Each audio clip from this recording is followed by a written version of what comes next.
It is really my great pleasure to welcome you to this seminar that's been organised by Rupal Sowell, run by OneWelbeck. Now, for those of you who don't know OneWelbeck, where have you been? The august group that is setting this up is myself, feeling very inferior to all these professors lying around about the place. So Mike Polkey, a respiratory consultant at Brompton Harefield, and also with us at Welbeck. Saira, Hameed, an endocrinologist at OneWelbeck, and actually with us at Imperial. Sanjay, Purkayastha, where I think everyone will know Sanjay. He's got a big presence in a small frame there. And he's one of our senior surgeons at Imperial, plus at OneWelbeck. And then Guy that actually I've only met for the first time here, although I've heard his name many times, Neurology with us at OneWelbeck. So I gave up on that. So can you tell us how it's pronounced? Leschziner. I'm glad I didn't try, because I would have got that wrong. So this session is being filmed, so no swearing, team. Okay. I've switched the thing off already. So I've said who we are, I've said what we do, and this is really about obesity that we're going to talk about. So a couple of introductory slides to say that in the UK now, 1 in 4 adults is now obese, and 1 in 5 children are on the way as well. So it is an epidemic that is hitting us. It's a C, and I'm not sure there's much we can do to change it very easily. And why is it important? Because if you are obese, then you don't live as long. And there'll be many diseases we talk about today that are the reason why you might die. So if any of you are from Yorkshire, congratulations, you are the winners. So Barnsley is the winner for the BMI greater than 30 award in the UK. But in case they were feeling left out, Doncaster has come along the way. Come on in, have a seat, with the overweight category. And 3/4 of people in Doncaster are apparently overweight, according to Public Health England. So if you're from Doncaster, apologies.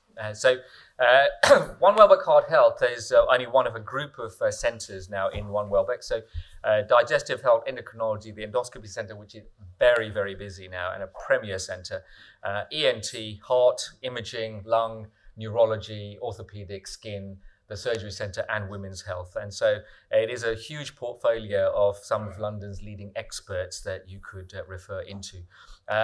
By way of a brief run through the agenda, Saira Hameed will be talking about hormones that drive obesity. Then Sanjay will speak about metabolic surgery and how that can be used.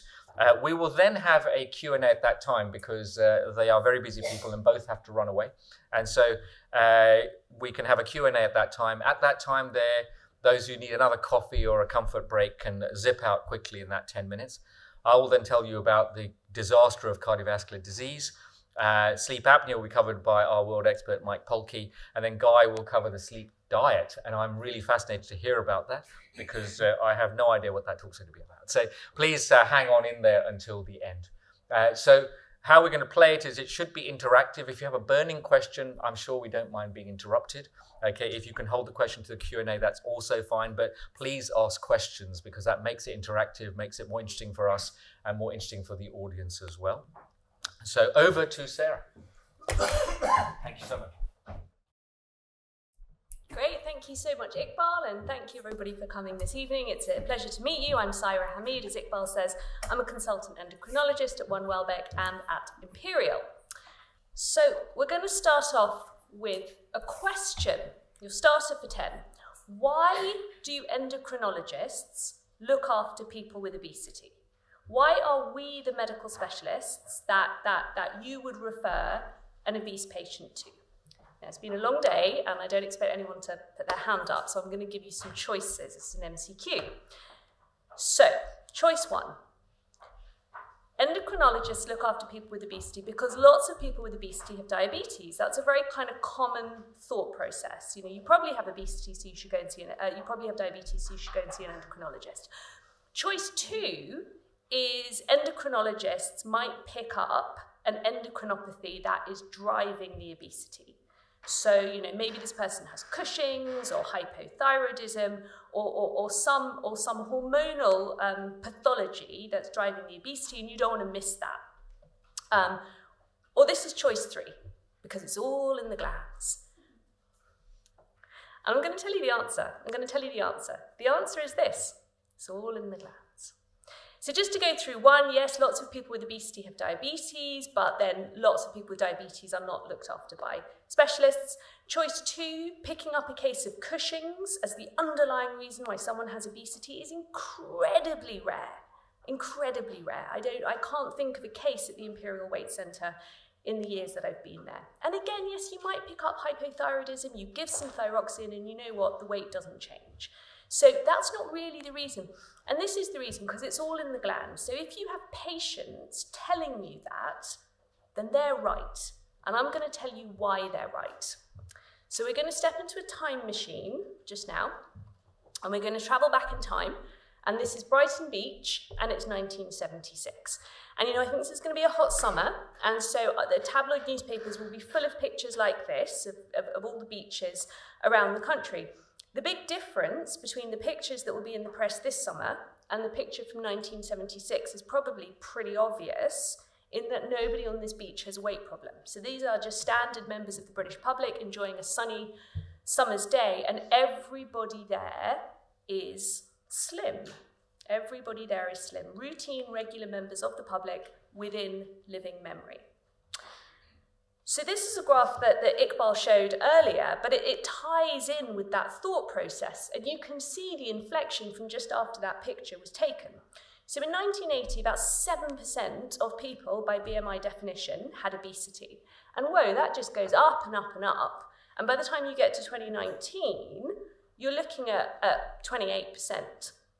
And the trajectory by 2038 is going to be, up to 40% if we carry on with business as usual. So when you think about that picture on Brighton Beach and you look at that graph, you might say, what on earth has happened? Now, the popular narrative, if you sort of, if you look at the media conversations about this, it's people say this is really, really simple. People just eat too much and they don't do enough exercise. So if that's the case, you have to be then very comfortable with the sort of next thing that follows from that, which is that suddenly, from about 1980, there was a complete loss of national willpower. So in the 1970s and before, everybody could just kind of eat the right amount and do enough and move enough. And suddenly in the 1980s, 1 in 4 people began deciding, stuff this, I'm just going to eat what I like, sit on the sofa all the time, a complete national loss of willpower. And that sounds highly, highly implausible. So a far more considered and nuanced question for an audience like this is as follows. When you look at this beach picture, it's to ask this question: why in 1976 was their weight control physiology working, and why doesn't it work today? What's changed? What's happened? And the answer is actually fairly simple. The answer is this: we have a new normal way of eating in this country, and it stops our weight control physiology working. So let's look at the new normal way of eating. So when you see a patient with obesity, when we see patients with obesity, this is the kind of diet they tend to describe. They don't tell us, I'm having Domino's pizzas and McDonald's, because people who are eating like that, there's no kind of big mystery about why they're putting on weight. And people who eat like that don't tend to kind of seek out medical help. It's the people who are eating the new normal way, who are completely befuddled as to why they've gained weight, that tend to come to our attention. So the new normal looks something like this. You start the day with a bowl of cereal, but if you're running late and you're in a hurry, you drop into a coffee shop, have a latte, a frappuccino with a muffin, which in 1976 was called a cake. But if you call it muffin, it's absolutely fine to have for breakfast. And then for lunch, you might pick up a meal deals, a sandwich, soft drink, packet of crisps, and then you get a mid-afternoon energy slump, so you have a cereal bar, and then you get home and you're busy, and so you do a sort of pasta with a stir-in sauce, followed by a yogurt and then some biscuits on the sofa in the evening. And that is the completely normal standard British diet. That's how most people in this country are currently eating. So when you look at this menu, you might say, well, what's wrong with that? Why has that led to 1 in 4 people living with obesity? Does anyone want to kind of shout out a reason? Insulin dysregulation. Sorry, say again? Insulin dysregulation with the fecal carbs. Mm-hmm. Yeah, you're spot on. So, I think the problem is not what the normal way of thinking. We think a lot of abnormal. I agree with you. Children chocolate and all. I mean, this is okay. I'll show you why it's not okay. So it's really obvious why you say the pizza and the McDonald's are not a healthy way to eat, but this food is also not healthy and it's driving the problem that we're all facing. So lots of... I'm feeling guilty as well, because that's my diet. I know you're trying to normalise it. Lots of people look at this slide, and unlike your very kind of excellent answer, they say the problem is the calories. They say this is a really high calorie way of eating. And I'm going to give you a clue, that's wrong, and the answer is not the calories. What's wrong with this food, as you pointed out, is the sugar content. And you might say, what? You might look at this and go, okay, look, I get that muffin and the biscuits are a bit sugary. But what's the deal with the rest? Well, the deal with the rest I'll come on to, but just to put it in perspective for you, a diet like this is the equivalent of having about 40 teaspoons of sugar a day. And quite often in my clinic with my patients, we will spoon out those teaspoons of sugar until you get a really large glass of sugar. And then, realistically, sometimes I say to them, look, if you're in a hurry, don't spend all that money on frappuccinos and meal deals, just carry a glass with you, because that's what you're eating every day. And it's, it's a kind of hit-home tactic. So let me tell you how this stuff all becomes sugar. So here you are with the standard breakfast cereal. It's got some really great kind of heart-healthy branding, Iqbal. They've always got the heart on there. Can I ask a question? Yeah. Okay. Breakfast is the best of the day. Is it Kellogg's marketing exercise, isn't Correct. it? Okay, so I think we don't realise that we've been brainwashed. Yeah, My kids say, but I have to have breakfast. No, you don't. It's Kellogg's. That's what created it. We've been had. We've been had. We've been had. Yeah. Right. So you start off the day with the cereal, and you know that your body will break down this cereal into its constituent glucose. And so when that sugar hits the blood sugar rise is equivalent to 6 teaspoons of sugar from your heart-healthy breakfast cereal. And then if we go back to sort of first year biochemistry, you know that your body needs to move that sugar out of the blood ASAP because it doesn't like to have 6 teaspoons of sugar just dumped into the blood first thing in the morning, so you produce insulin. And insulin will move some of that sugar into the liver and the muscles to be stored as glycogen. But there is a limited storage capacity in the liver and muscles. And so when they are full, any excess will be pushed into fat storage by insulin.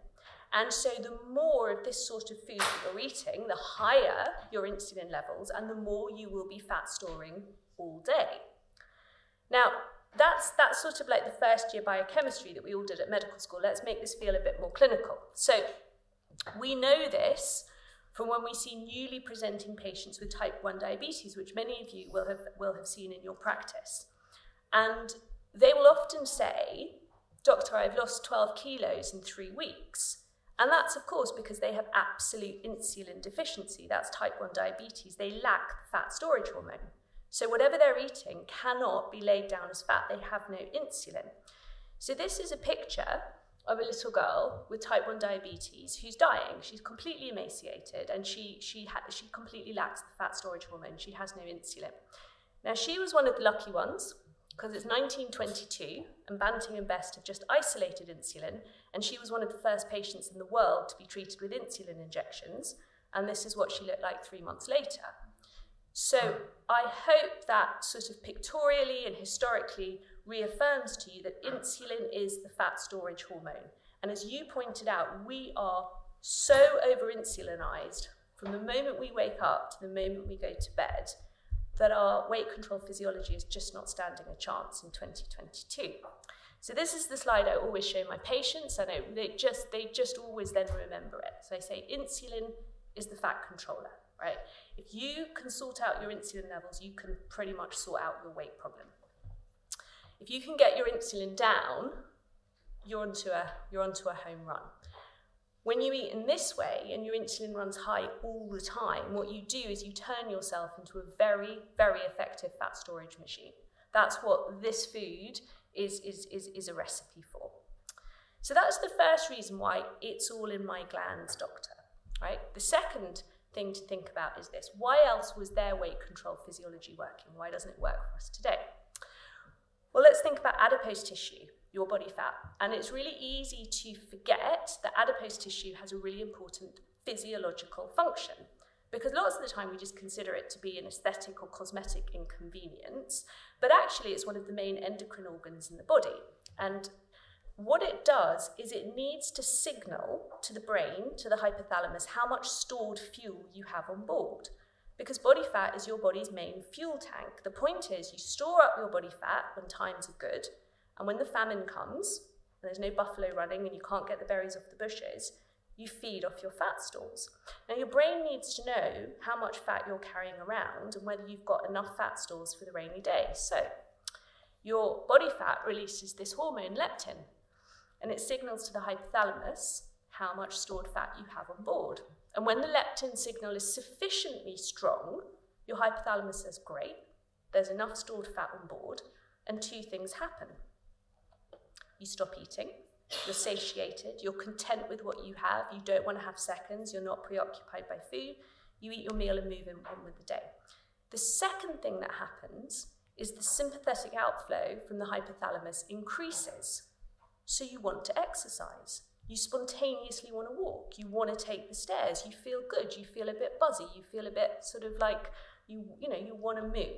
Now, leptin levels increase in proportion with the amount of body fat you have. So if you're seeing a patient with obesity, their leptin levels are going to be really, really high.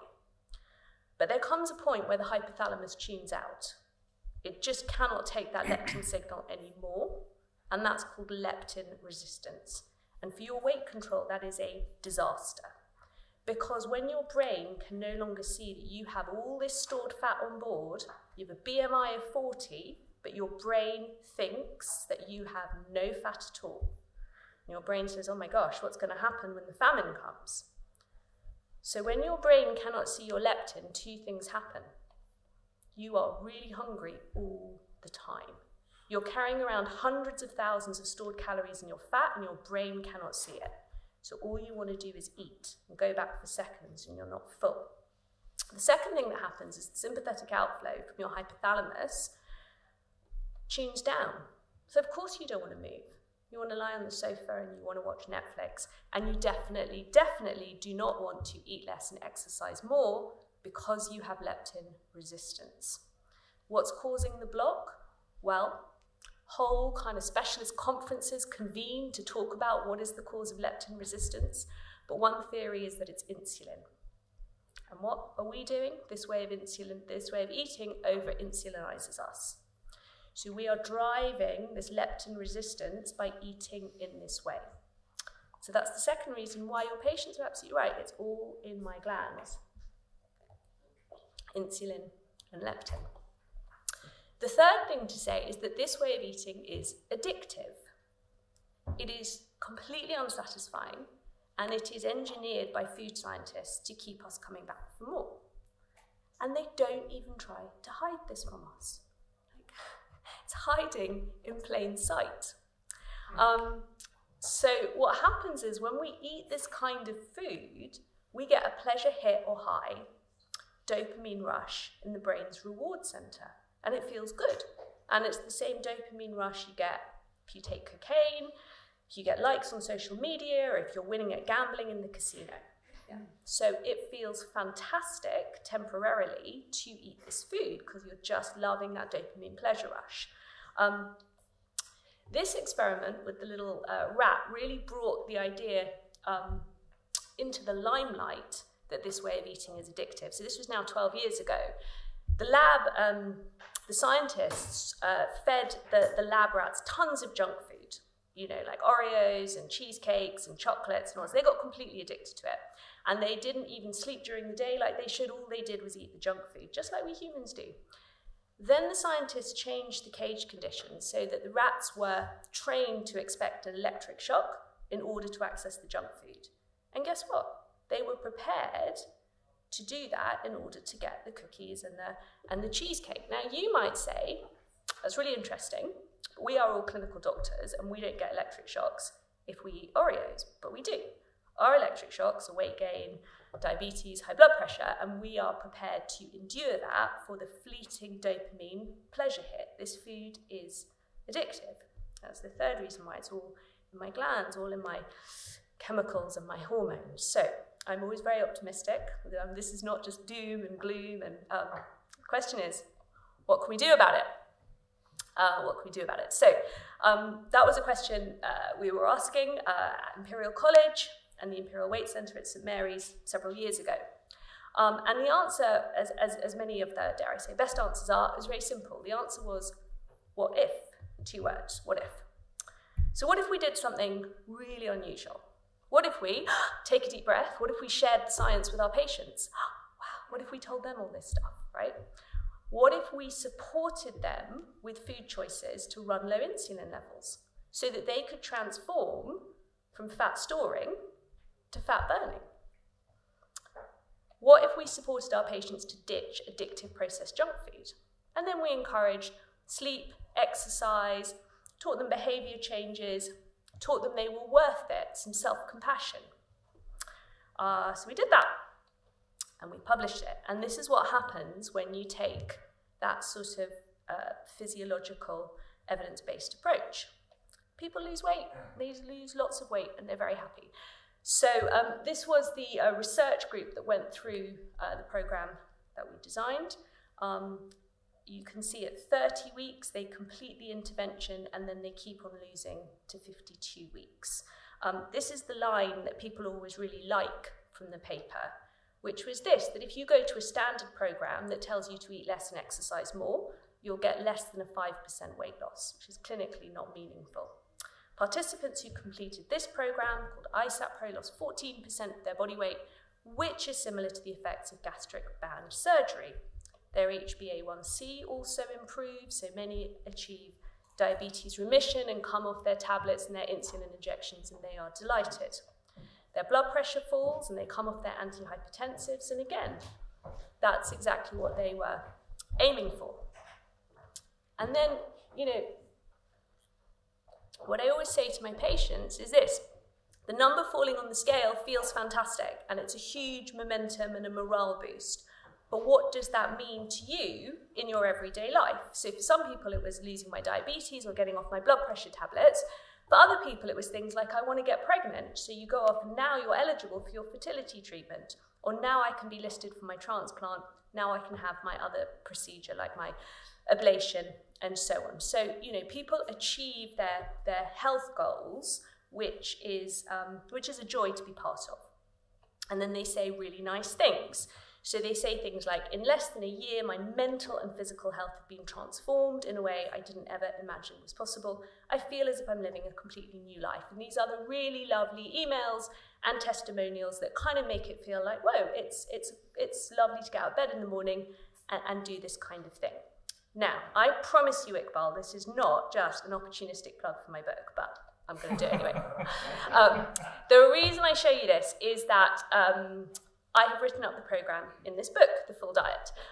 What I have described to you in terms of lowering insulin levels and leptin resistance and so on, that is a very, very small part of it. And if I had a longer time, I could tell you much more about it. But absent that, the whole program is described in this book. If you want to discuss it with your patients, there is also information in the book to support clinicians who want to help their patients with this kind of approach. You know, how do I down titrate insulin safely? How do I get people off their blood pressure tablets? You know, when you're a doctor that gives up drugs, that's also it's a very sort of nice feeling. So here's my summary. It's all in the glands. In 2022, we have a new normal way of eating that completely devastates our weight control physiology. It over-insulinizes us, so we are fat storing most of the time. It blocks leptin signal from body fat to brain, so we overeat and we want to keep really still. And it's addictive, so we're just constantly looking for that dopamine pleasure high. When we share the science with our patients, we empower them to make changes. We say, this is how it is, this is how you work, this is why these particular changes are recommended. And then they get the results they're looking for, so they keep on going. And then ultimately we acknowledge that they were right all along and that it is all in my glands. So thank you very much.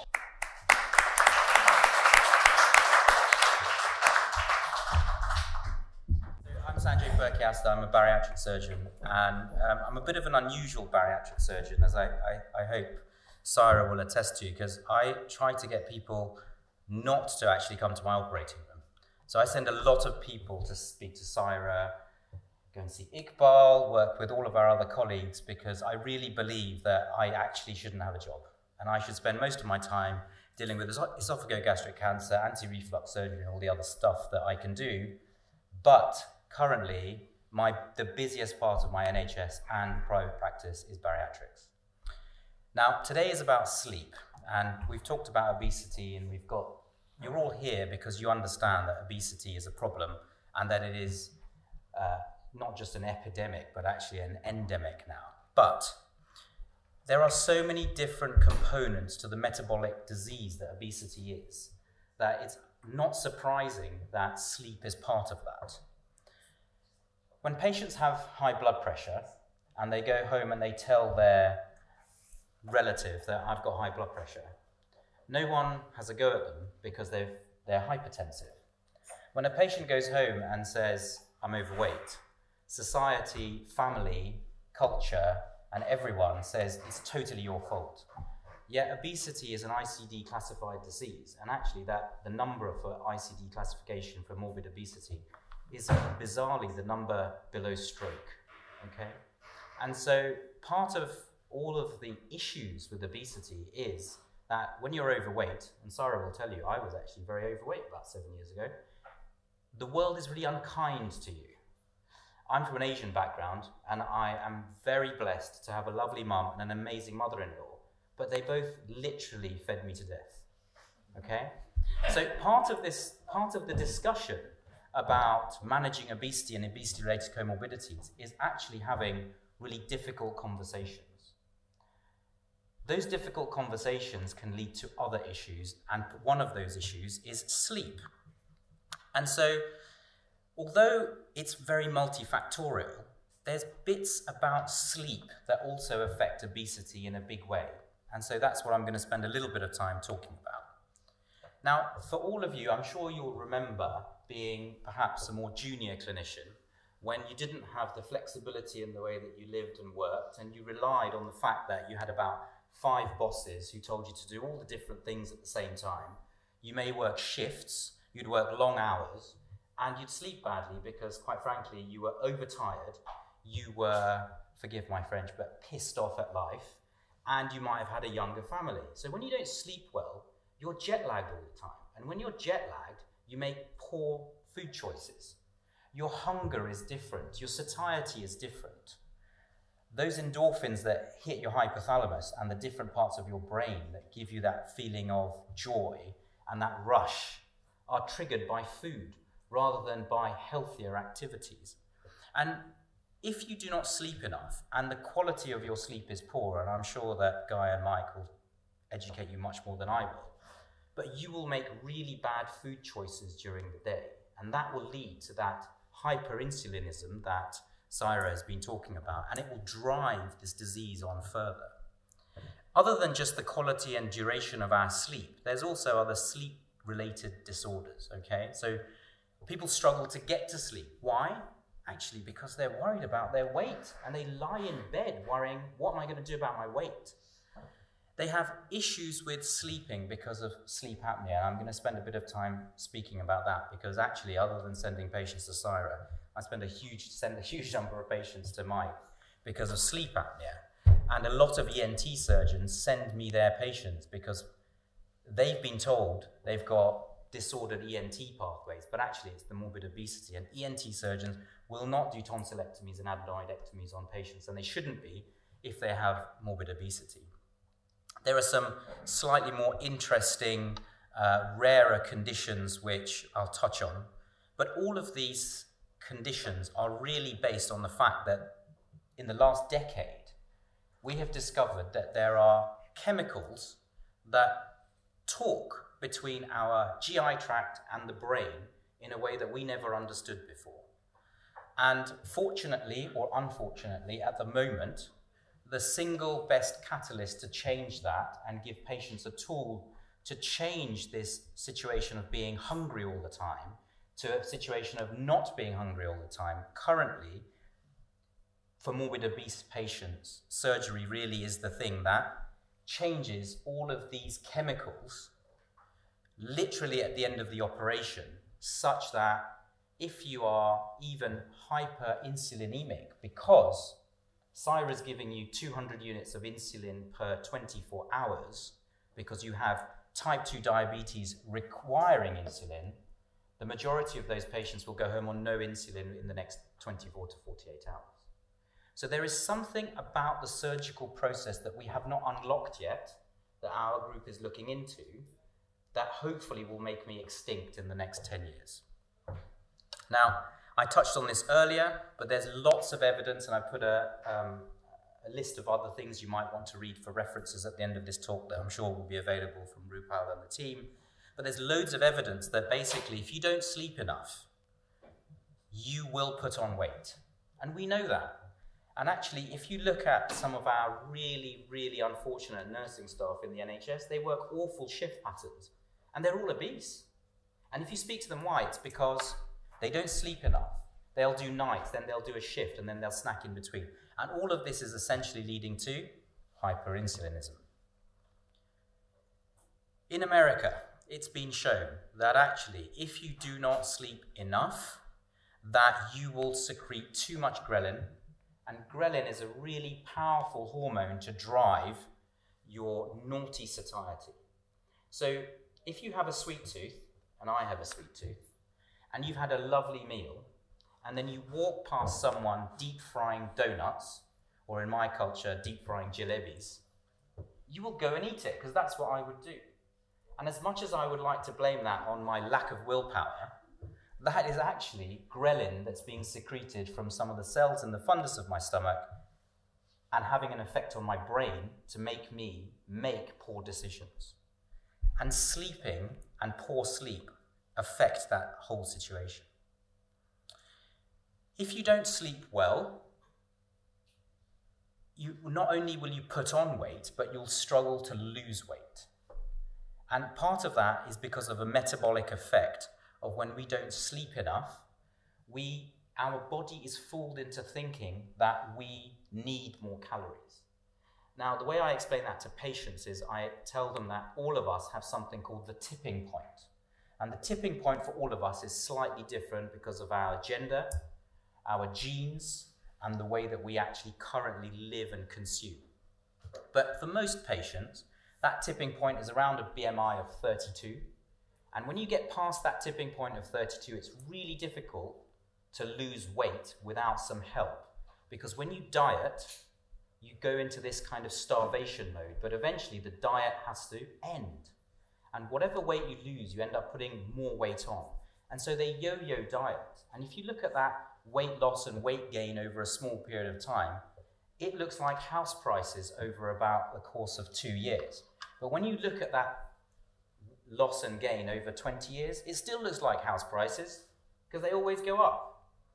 And we have to stop that in society. And part of that is dealing with their sleep.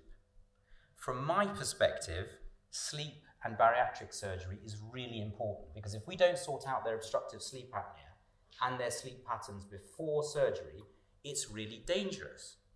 Why? Why do I send them to Mike? Well, I send them to Mike because if they've got really bad sleep apnea, when we wake a patient up from general anesthesia, they'll fall asleep again.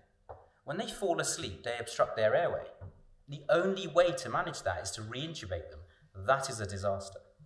And so, depending on what sort of sleep apnea they have and how bad they are, and as long as they're not terribly Pickwickian, CPAP usually helps, but CPAP has to be used for at least a minimum of a month before bariatric surgery, and the patients need to be able to deliver that themselves to allow us to work with the patients in an enhanced recovery pathway so that they do not end up on the high dependency unit. So if you don't sleep well and you have sleep apnea, you will have increased hunger and obesity. You will sleep poorly. You have daytime somnolence, so you are knackered. So when someone says, go and do couch to 5K, you don't want to do it because you're exhausted all the time. So from my perspective, yes, you need a diagnosis. Yes, you need treatment, but that treatment can't just be CPAP long-term if you're morbidly obese, and that's where surgery comes in. And surgery has, not just anecdotally, but that our trials have shown us that there must be another chemical component that we don't know about that well, about OSA and its central effect, because a lot of my patients don't need their CPAP before they have actually had a significant amount of weight loss. So there must be another neurobiological reason for it. What do I actually do? Well, most of the time, I'm basically just a plumber, okay? I'm a giblet plumber. So we replumb people's upper gastrointestinal tract and their proximal part of their midgut. And what we found is that changes the neurobiology of the gut-brain axis, and it allows huge change almost instantly after surgery. So you've probably heard of laparoscopic sleeve gastrectomy, the gastric bypass operations. These are the commonest stapled operations in the UK for weight loss and metabolic surgery. I am not a fan of gastric band surgery, although Saira used that as a good comparator to the full diet. I would say no to most people for gastric band surgery. It has very little metabolic effect. Most patients need their band out. I think it's a waste of public and private resource. I'm not a big fan at all. But these operations have massive potential. They have lifelong change. They lead to 25, 35 and above percentage total body weight loss, which is life-changing for patients. This is the newest bypass that we kind of do. It's really minimally invasive. There's only one anastomosis. There's very few technical complications, but patients need to be really switched on about their micronutrients and how they manage themselves after surgery. So there's lots of really highbrow journals that have looked at bariatric surgery and OSA. JAMA back in 2008, and then again in obesity surgery more recently, shows that actually OSA is, it's changed massively by bariatric surgery as the intervention. So that is the commonest sleep-related disorder that I see in my clinic. However, there are other conditions that bariatric surgery makes better, okay? So insomnia is one of them. Insomnia is also related to all of the other diseases that Iqbal's going to tell you about, okay? So I'm not going to steal his thunder because, I don't want to upset the boss, But insomnia changes the quality of sleep, and therefore it also changes the quality of your hunger and satiety. Let me leave it at that. Restless leg syndrome is really common in obese patients. That's also affected by bariatric surgery. And we looked at all of these different chemicals, and what we found, one of my fellows about 2 or 3 years ago published this in our group, Nick Penny.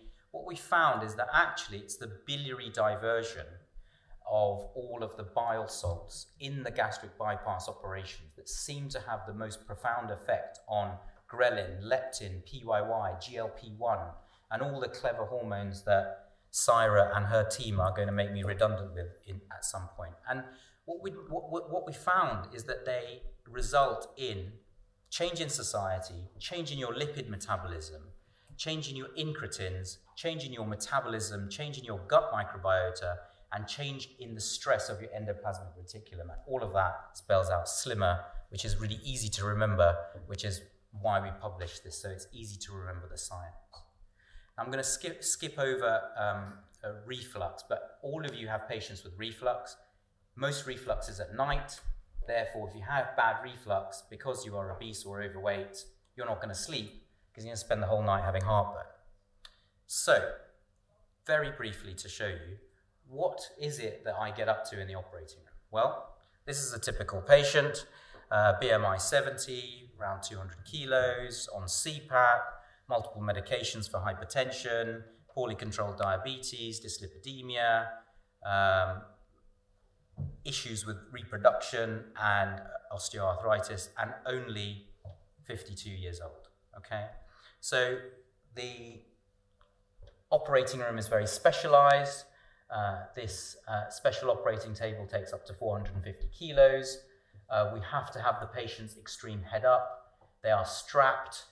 It's the whole process of keeping them on the operating table has inherent dangers in itself. So we have to do this in a particular way so they don't get neuropraxia, they don't fracture their ankles, they don't get knee dislocation when we're operating on them. And the anesthesia for it is very specialized. These patients will have this sort of surgery, which is all laparoscopic, because if you cut these patients open, they never heal. They get poor wound healing issues. They have hernias and all kinds of other issues. And if you keep them in hospital and keep them in a bed, they will all get DVTs, pneumonias, PEs, and they will die. So you cannot operate on them like that. So it's all done laparoscopically. We have state-of-the-art equipment to do this. And you need one assistant, one scrub nurse. All of it is done with very special instruments, including long, high-definition cameras, special instruments, energy devices, retractors, and staplers. This is what it looks like to remove someone's stomach. That's from a 15mm port. That's the actual specimen. And then when you fill it up, you can actually fill this resected stomach with nearly 2 liters of sterile water. So it just shows you how elastic the stomach has physically become. So just to finish my bit of the talk, the longest sleep we're ever going to have is when we die, because we're never waking up, okay?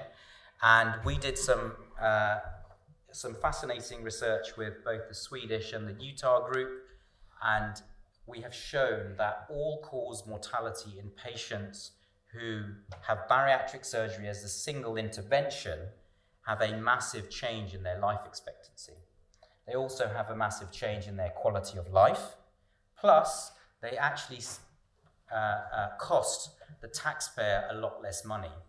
So if we take one patient who's morbidly obese, and we assume they only have type 2 diabetes and no other obesity-related comorbidity with a BMI of 40, and they come to us at the age of approximately 30 with type 2 diabetes having been diagnosed within 5 years, if you operate on them and they don't have complications, that will save the taxpayer, for one patient, nearly £250,000 over their lifetime.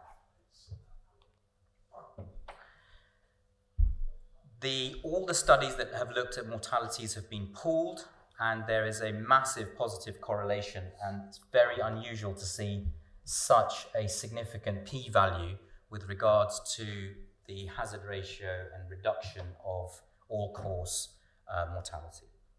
And that is why I am so busy doing bariatric surgery rather than cancer and acid reflux. So this is a talk I gave to a research group, so we'll ignore that. But the conclusion is, we all know about obesity. Sleep quality and hygiene is really important in obesity, and I have to see it before, during, and after the intervention. Obstructive sleep apnea is the single biggest issue that I see from a physiological perspective. Reflux and GORD is the single biggest issue that I see from a mechanical GI perspective. Bariatric surgery is reserved for selected candidates, so in the UK you have to have a BMI of 35 or more with a comorbidity, unless you're from Southeast Asia, in which case you can have it at a BMI 2.5 less, unless you have type 2 diabetes, in which case you can have bariatric surgery at a BMI of 30 or 27.5 if you are Southeast Asian. And currently, although Mike will probably disagree with me, from the data that I fished out, which is obviously very biased because I'm just a plumber, bariatric surgery is the most effective treatment for obstructive sleep apnea in the morbidly obese. So thank you very much. So So Sanjay, come and have a seat. So I think Sanjay and Saira have 5 or 10 minutes before they have to run off. There is some coffee outside if you're desperate for coffee and you need to do a break because you've had too much coffee. So any questions from the audience to our 2 august speakers? They were fantastic talks. Yes, sorry. So wait for the mic and then we can hear you. Hello. Is it working? Yeah. I just wanted to ask Sarah what you think of the NHS current diet guidelines for a healthy diet, because they are very carbohydrate rich and they don't really seem to sort of move with the times. It's a very good question. I don't have to answer it diplomatically. The guidelines, thank you. The NHS diet guidelines are very different from the Imperial SAPRO or the full diet, as it's now called. What do I say? I suppose one of the reasons that we needed something different was that patients weren't getting the outcomes that they were seeking. Is that diplomatic? And I think the exciting thing about working somewhere like the Imperial Weight Centre is that you have that carte blanche to develop something else, and you have the MDT input, and you have the ability to put it through a research study, because of course when you say I'm going to do something new, like I'm going to ask people not to eat junk food, people say, oh my gosh, you need ethics for that. So you know, luckily the infrastructure and the expertise was there. You're right, it's a very carbohydrate heavy approach, you know, and it over insulinizes people, and then, you know, wow, 1 in 4 of us is now obese. What can I say? I never like to, you know, what's the word, be too negative. Maybe there are some people out there who benefit from eating in that way, but we don't see them in the obesity clinic for obvious reasons. Sanjay, can I just add one thing to that? Is the patients that I see in my clinic and privately, 80% of them have significant psychopathology. So I'm one of the very few surgeons that takes a psychiatric history and a trauma history. And so a lot of patients are morbidly obese because they've had mental health issues, and now they're on sertraline. It's a commonest thing, citalopram. All of these things affect the pathways in the brain, and the single most common side effect is hyperphagia. Then there are the other groups of patients who have had other traumas, and some of the stories that people open up to tell me in clinic, I mean, they're really shocking. You know, the sorts of childhood abuse and, you know, spousal abuse, domestic violence, and lots of other things that people have suffered. And what has happened to them is, instead of turning to alcohol and tobacco, they've turned to food. And that's where the addiction comes in. And it's really important to break that addiction. And the reason I'm saying this is, in that NHS diet, it doesn't take that into consideration. And so sometimes you sit in a clinic, actually happened to me today at Welbeck, you know, you listen to someone, and God forbid surgeons listen to people, but you listen to them and they tell you their story, and you say, look, actually, you need to be kinder to yourself. Yeah. And you don't have the time to say these things to most patients in the NHS. On a Tuesday, I have to see 56 people. I mean, it's just impossible. I can't say be kind to yourself and listen to someone. So it's under-resourced, and the system we know is broken. But if you want to do it properly, you have to give people time. And it's absolutely not the surgery. It is the metabolic state. But most importantly, it's how do you support someone's emotional and mental health before, during, and after the intervention. There's a question here. Hi, thank you very much. I'm Peter Venn from Sussex Sleep Services. They're nice presentations. Thank you. And they all have a nice logical progression to them, but I can't help feeling the situation's somewhat more complex than this. Quite a lot more complex.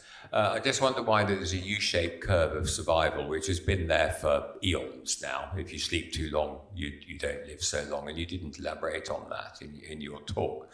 If you're going to look at sleep restriction, well, Van Cooter showed that sleep restriction in the 1990s amongst American volunteer football players, fit, healthy, strapping American guys, if you restricted their sleep, they increased their appetite and desire to have increased calories in the lab. So that's been known for a long time. But what is it is driving that? Because if you're going to talk about obstructive sleep apnea, there is no diagnosis of you have obstructive sleep apnea or you don't. It's a very complex condition. It encompasses a spectrum from normality to dreadful breathing at night and hypoventilation. And on the back of that, you've got patients who have bad obstructive sleep apnea and no daytime sleepiness. And you've got patients with relatively mild obstructive sleep apnea or upper airways resistance syndrome with an AHI of 10, Epworth Score of 18. So the relationship is poorly understood, and the NHS certainly won't treat patients on the current guidelines who are not sleepy with obstructive sleep apnea if it's mild. So these are really complex things. Then you brought in insomnia. If you do insomnia clinics, you'll know that patient, I'm sure you do, I'm not being disrespectful here, believe me, but patients with insomnia are rarely overweight. They tend to be quite thin and middle-aged, and yet they've got very severe sleep restriction. So where do these patients actually fit into this whole scenario? Is it the sleep restriction that's important because there are groups that defy that? Is it the sleepiness that's important because there are groups that defy that? And where does the AHI and the desaturation index and the level of obstructive, oxygen desaturation fit in? You've just given my entire talk. Oh, sorry.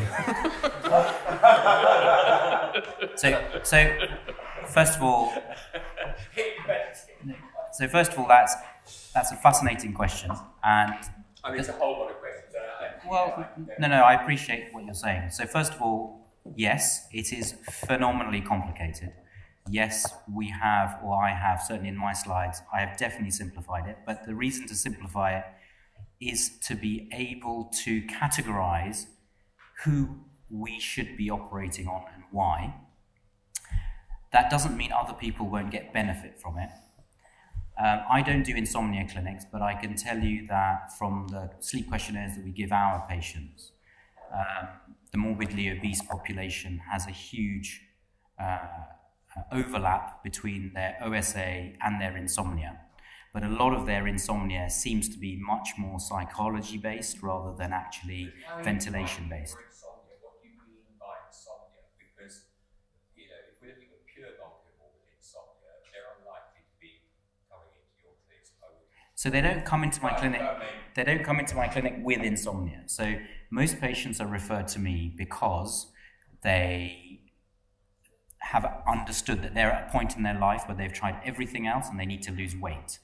But you can't just operate on these patients.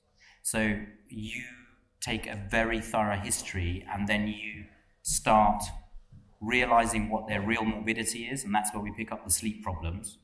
And all of those have to be, the treatment for all of those has to start way before the surgery. So the reason all these things happen in my clinic, in Saira's clinic, is to optimize these patients. We call it prehabilitation.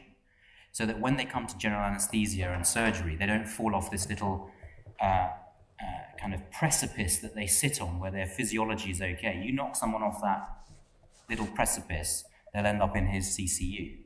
So we do it to make all of the interventions safe. Now, with regards to the diktat of who, why, and how bad their sleep apnea, for example, should be before we operate on them, I'll leave that to Mike. So he's going to talk to you about that, I'm sure. But the person in my practice that drives that the most is my anaesthetists, because that is the most dangerous bit. It's the waking up. And currently, we have developed an enhanced recovery pathway where that operation that I put some pictures up, it takes me about 45 minutes. So I can do 7 of them in a day, but it means the turnover has to be good. However, to do that, the anaesthetists have to give a medication called Sugamadex. You wake someone up with Sugamadex, they wake up very quickly, but if they don't breathe, they're in trouble. And that's why all of this process has to take place, to do this safely. That's the main reason. So I think, Peter, it's a different session altogether if we're going to go into the sleep. This was more obesity, but it's opened up a whole can of worms that we could do a session on. Do a whole session on the exactly. Yeah. So, question. Good evening. I'm Dr. J.J. Masani. I'm a private GP for the last 50 years.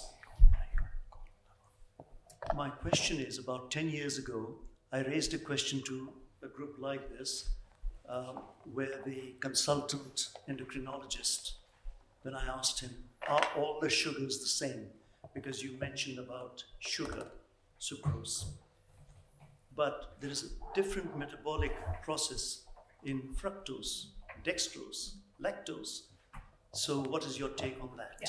So the teaspoons of sugar make it really easy for patients to understand, but you're right. When you look at that teaspoon, that's sucrose, but the breakfast cereal is going to be broken down into glucose. Now, the reason I like the teaspoon of sugar equivalents is patients do not understand GI, GL, and with GI and GL, you need to know I'm eating so many grams of this, and then whether it's cooked or not cooked, and all of these other parameters.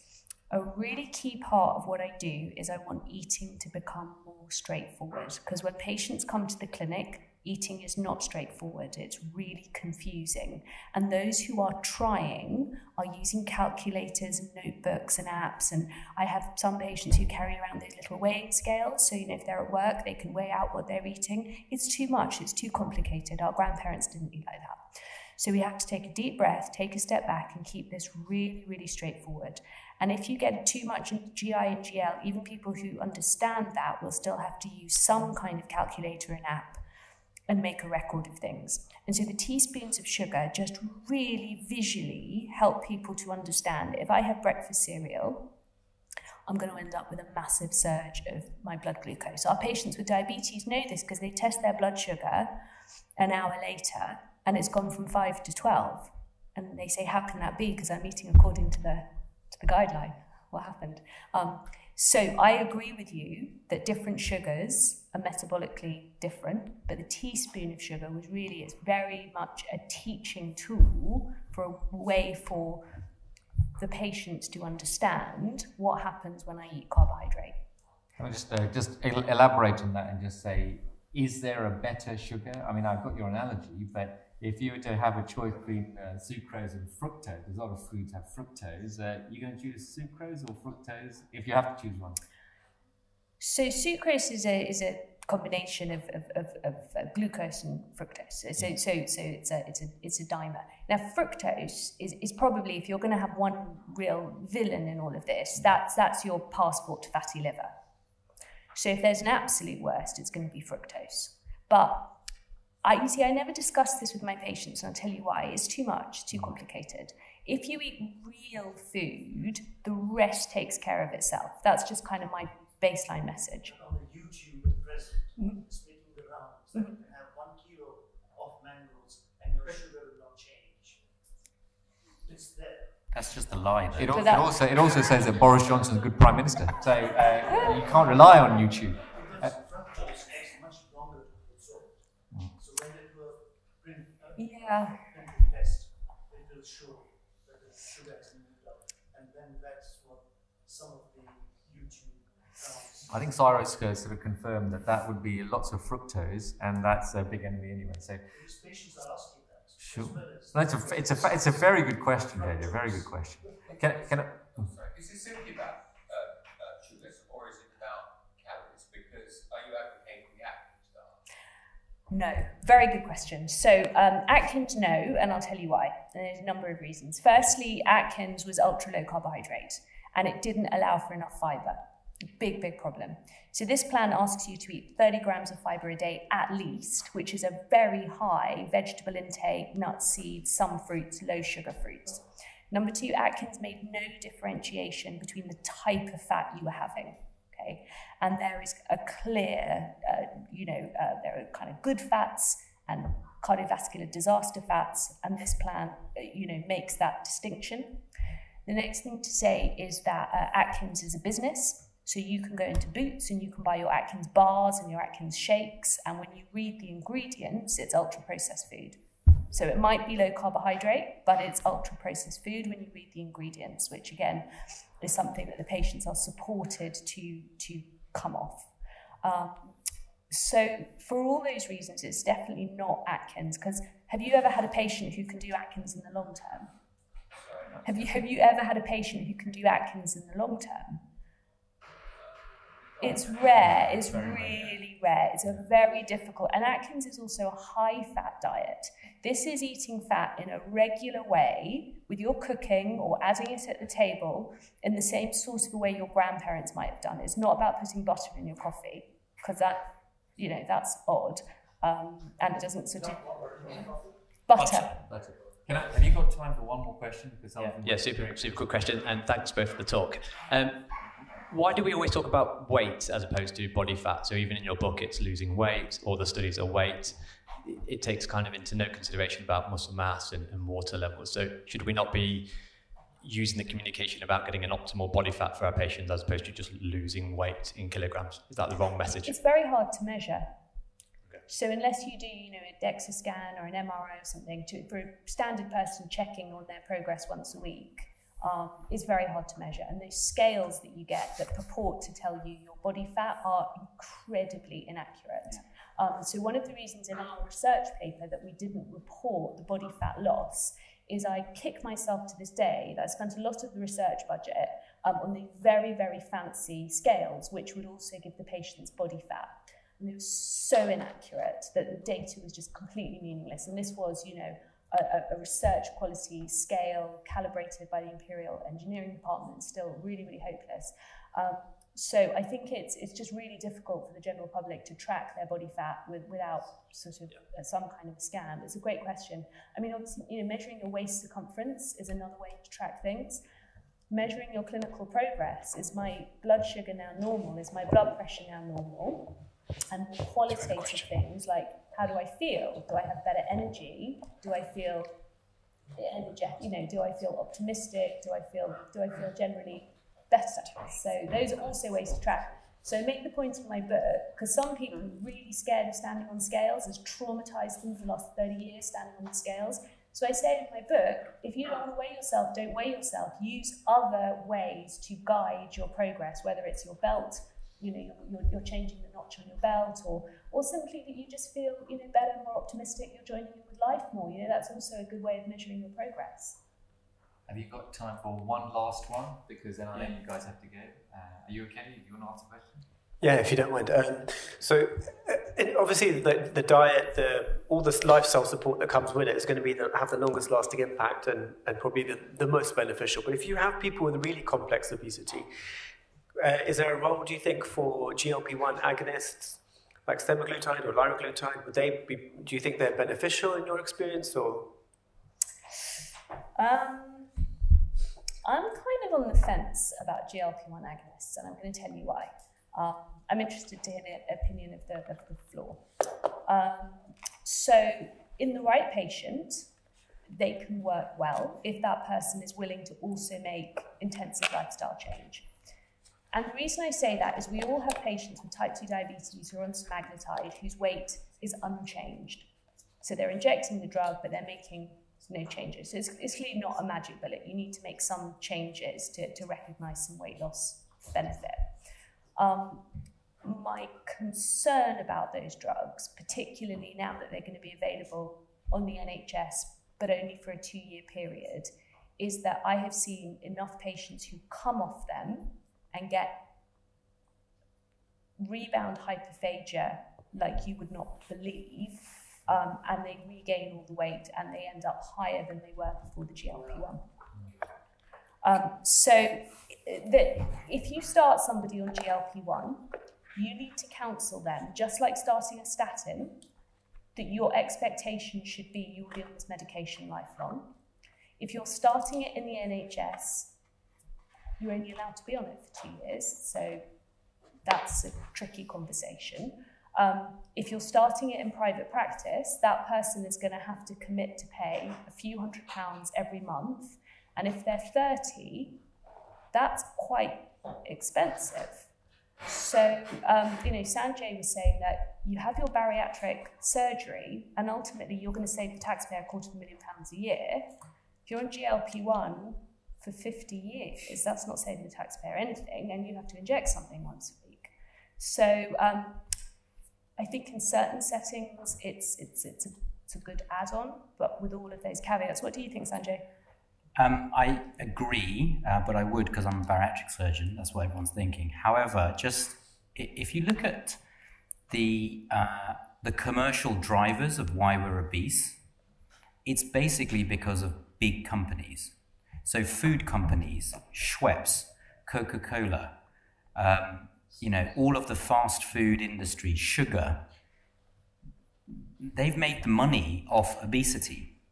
Now Big Pharma is getting into it, and yes, they do help, but they will have issues. So just like Saira showed you that picture of the beach in 1975 and then the graph of it slowly increasing, there will be another line of decreasing and increasing that will be related to these pharmacotherapy agents, because weight loss is such a desired thing in so many people. It is being given out in all the wrong ways. For example, I've seen websites where you just have to put in your height and weight, and it'll give you a BMI calculation, and then there's a drop-down box that says, do you have pre-diabetes or diabetes? And then some completely anonymous doctor at the other end of the website will basically write you a prescription for a GLP-1. For what? Yeah. So, unfortunately, when you take something into an injectable form or into a pill, it doesn't get delivered in the way that the scientists that wanted it to be delivered gets delivered, because at the end of the day, just like COVID's taught us, it's all about the cash. It's not actually about the well-being of society. And so that's why I'm really hesitant about it. However, I think that the way to use all of these things is together. So the patients that Saira and I look after, they're just not looked after by Saira and I. There's a massive MDT that looks after them. And pharmacotherapy should be part of that MDT, which is signed off by a group of people that are there for the benefits of the patient, including the psychiatrist, to help them before, during, and after surgery. And if you combine therapy, and there's amazing evidence for randomized trials of combination therapy, it is always better than a single prescription, a single operation, a single diet. So the take-home message is work together and do it for the patient. Don't do it for the bucks. I'm going to call time on the questions there, because these two have to shoot off. There's childcare meetings to go to. So thank you so much. Not at all. Thank you. Amazing. Anyone who needs a quick comfort break, I think some have already gone. Otherwise, we'll crack on, because I think it's like going. Sorry, Hameed. Thank you so much. Thank you. Thanks very much. Because you can skip the cardiovascular bit I'm going to give and go for a comfort break. Alrighty, so I think we'll keep on going. So we're now into the sort of cardiovascular part of it. You've heard about it's all in the glands. You've heard about the role of surgery. We've had an amazing audience participation about other diets, sleep, and also, of course, the idea of drugs. So, what are the four horsemen? Well, you could pick so many horsemen. It's more than four, isn't it? But if we're going to limit it, then it's going to be the heart, the brain, hypertension, and what I couldn't find on one of these pretty charts in Google is atrial fibrillation, which itself is a whole conundrum. So as a cardiologist, I would want to reduce the risk of every single one of these. And of course, one great way of doing it is to lose the weight. It'll help with absolutely everything. So I'm going to remind myself about the waist to hip ratio, about BMI, and the waist circumference, all of which are different ways of looking at weight. And I'm so glad that they've mentioned that assessing fat in the body is a load of nonsense, because I've always wondered how you stand on a scale in bare feet and it tells you how much body fat. It turns out it is nonsense. So I'm glad that's been validated. So what is a BMI? Reminding myself that 18 to 25 is about okay. Over 25 in a Caucasian population is a bit overweight. Over 30 is obese, and over 40 is morbidly obese. But there's fat, and then there's fat, isn't there? So you've got the apple, which is visceral fat, which is very bad, and you've got the pear, which is more subcutaneous fat, which is not quite as bad. And so really it's a reminder to myself that fat is not fat. In terms of where we're going with this, well, obviously, diabetes, we've talked about a little bit. That's my horseman too. I do a lot of diabetic patients. So I prescribe quite a lot of empagliflozin for my coronary patients, because actually cardiovascular risk reduction is is big. DAPA and EMPA are certainly big cardiovascular drugs. So it is one of my horsemen too. Blood pressure is obviously one of my horsemen. And remember, when you're measuring blood pressure, especially in the overweight, the cuff size is really important. If you've got a tiny cuff on a big fat patient, then you're actually going to overestimate your blood pressure dramatically. So the cuff size is vital. And I always tell my patients that what you have to do if you're measuring your own blood pressure is not measure it once. You measure it, you wait a couple of minutes, and you measure it again. And then you wait a couple of minutes, and then you measure it again. And it's the lowest of those readings, which is your real blood pressure, trying to overcome the white coat effect that the patient gives themselves. And then they say, well, which is the number that's important? Is it the systolic or is it the diastolic? Because if you've had 3 readings, you can bet your bottom dollar that the lowest systolic and the lowest diastolic are not in the same reading. And so then you say, forget it. Forget the diastolic, just do the systolic. Concentrate on the systolic. My patients are often older. Systolic hypertension is much more of an issue. And as you get older, as I'm sure you know, the diastolic pressure, it starts to actually drop because your blood vessels become stiffer. And if there's any debate, then you should have a 24-hour blood pressure monitor. And I really often do a 24-hour blood pressure monitor before I initiate medical therapy. Because you're going to be on lifelong tablets for blood pressure. Are you really saying that in your clinic, you're going to measure it a couple of times and start a pill? Maybe. I wouldn't take it. If you told me, look, I've measured your blood pressure, it's high, take a tablet for the rest of your life, I'll say, why don't you get lost? I'm going to have a 24-hour blood pressure monitor. And that's what I do for my patients as well. So how does it cause blood pressure? You're not supposed to read this slide, but read the numbers. It's renin-angiotensin system and the sympathetic nervous system that really get going in obesity. And so in how much of hypertension is obesity? Well, probably about 2/3 of it, okay? And so I've got many patients where the pharmacological therapy I've given is telling them to lose weight. There is no drug involved in that. You lose the weight, your blood pressure is actually going to come down. You don't need to take any tablets. And if you give them, a lot of my patients actually, if you give them the incentive that they're going to avoid taking a tablet, that may be enough. I don't deal with the morbidly obese, they're a bit overweight. And when you have those patients who are just a bit overweight and not morbidly obese, then I think you have the opportunity just to push them and threaten them with a drug. Actually is enough of a push in some people just to start exercising and lose that weight. So what about the age at which you start? Well, the sad thing is that if you're overweight at a younger age, you're much more likely to have high blood pressure at an older age. So it's never a lower age limit to actually start acting on the weight, because you're building up a problem for the future.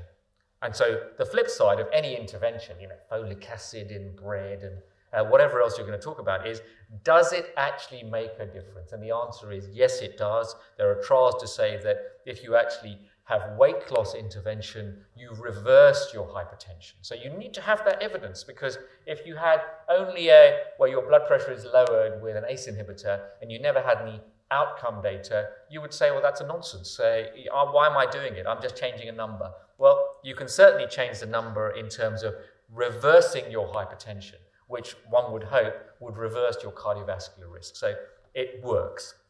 And so you can actually reduce your risk of developing hypertension by about 2/3 by losing about 5 kilos. Okay, so 5 kilos is not enormous if you're 85 kilos and you want to get to 80 kilos. And if you tell them that there's a 2/3 reduction in your chance of taking a tablet for the rest of your life, that's quite powerful. You want to sell them that story, okay? And so the weight loss is surely easier than taking a tablet for the rest of your life. So what about stroke? Okay, so I deal with a lot of stroke patients. I've got a big population of young strokes where they're not overweight, but they've got a PFO, a hole in the heart, that's caused their stroke. It's amazing how common it is. But I'm talking here about the older patient where the stroke has happened because of a multiple number of risk factors. But what if we talk about just the weight? Well, a BMI of 20 versus a BMI of 30, you've got a 50% increased risk of having a stroke in your lifetime. That's a really dramatic change. And how does it do it? It's all those horsemen. It's diabetes, hypertension, atrial fibrillation, sleep apnea. All of those are actually risk factors for stroke. And all of those link back to obesity.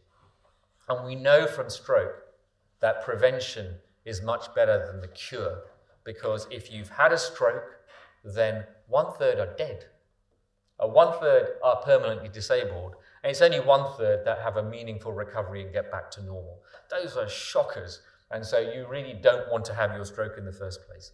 So if you talk about the heart, then by the time you've arrived in hospital with a heart attack, if you're young and fairly fit, there's about a 1% chance of dying. If you're on average age and a little bit older with diabetes, probably 5% chance of dying. It's not the chaos of stroke. Of course, you have to make it to hospital, because if you're starting off your heart attack in the community, there's about a 40% chance of you dying. You have to get into the hospital and get some treatment going. So what about the heart then? We're talking about the heart. Well, obviously, weight is just one of many risk factors. Smoking is the big one, isn't it? I think we had a chart about 15 years ago with the old cardiology czar, where the cardiovascular risk was absolutely on a straight line going down. And so it was quite likely that in 2022 there'd be no heart disease, because it was on a direct line which hit zero around about now. And of course it was never going to hit zero, but it was always going to plateau out. But there are many reasons behind that, nothing to do with me, okay, but a lot to do with smoking, being more aware of your diet, a lot of changes in our cardiovascular health. While obesity was going up, heart disease was actually still going downwards, and it sort of still is, until obesity becomes as common as it is in Yorkshire these days, in which case heart disease is going to go back up again. So 80% of my patients are probably a bit overweight. How does that happen? Well, of course, it's this metabolic problem that we have, but also they have high blood pressure, they've got diabetes, the cholesterol's gone up. And again, cholesterol, it's amazing. I like a statin. I'm on a statin myself, okay, and I haven't had cardiovascular disease, maybe because I'm on a statin. But there is no debate that if you're wanting to avoid your statin, great, lose a shed load of weight, because your LDL and your total cholesterol is going to crash through the floor when you do that. So if you want to avoid the drug, then go for it. Now, I was looking into whether there is a mortality-obesity paradox, because that came into vogue a while ago, where if you were very underweight, you had a higher chance of dying. And if you were a little bit obese, then your chance of dying was lower. And then if you were overweight, really overweight, then your chance of dying was up again. Is there this sweet spot of being a touch overweight? It's just like the sweet spot, the U-shaped curve of alcohol. As you go over, then you decide that actually there probably isn't a sweet spot for alcohol either. And I don't think there will be an obesity paradox when we look into the data a bit more. So if we have coronary disease, of course you're going to try and lose weight, but stop smoking, get your LDL below 1.4, get your sugar sorted out, and then there are the drugs. But there's no point in taking the drugs if you're not controlling everything else. If you've had a stent in, don't stop your antiplatelets because you're going to die. But if you hadn't had a stent in already, then you have to do the cardiovascular risk reduction in tandem with all of your medication. And I show the stool because once you start with me on an antihypertensive, I'm going to give you a statin. Okay, you're going to buy 2 drugs and not 1, because you can knock 2 legs out of the stool and the stool's going to keel over. You can imagine on that stool, if you only knock 1 leg out, you're probably still going to be able to balance on that stool and keep it upright. Knock 2 out, you're going to fall. What about atrial fibrillation?